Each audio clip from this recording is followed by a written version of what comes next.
So we're going to be working on impressed texture with plastic wrap.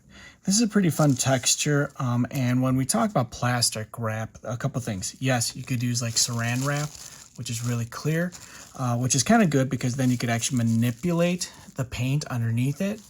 Okay, I'll show you that. Or you could cut up a bag that you get from the store. Okay, that works just as well. Also, the only difference is you can't really see through it. But that's fine. I'm going to be using this. So when doing this, oops, I got some paint on there. When doing this, what you're going to do is I like to put a little bit of water down in my area first. So yes, this tends to be a little bit more of a wet into wet technique. Okay. Then I'm going to just choose any colors that I want. Now, I'm going to go ahead and put in some blue. Okay. Now this works really well when you have, look at those little water blossoms. I love those. They're so pretty.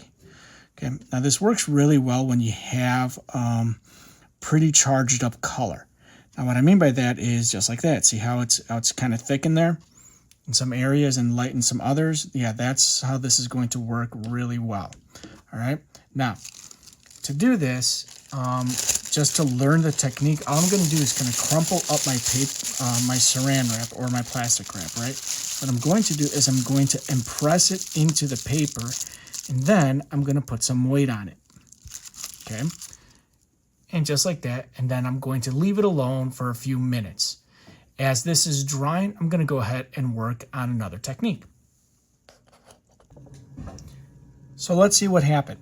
So I gave this about 2 minutes, 5 minutes for it to dry. So I'm going to go ahead and take off my weight because I waited long enough, and then I'm going to lift it up.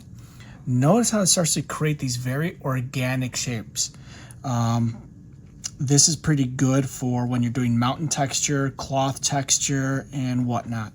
You'll notice it's still a little wet in some areas, so I could have left it on there a little bit longer, and that's fine. I mean, I could actually combine this with other techniques if I really want to, but you could see the kind of texture that you get with this technique. Have fun with it.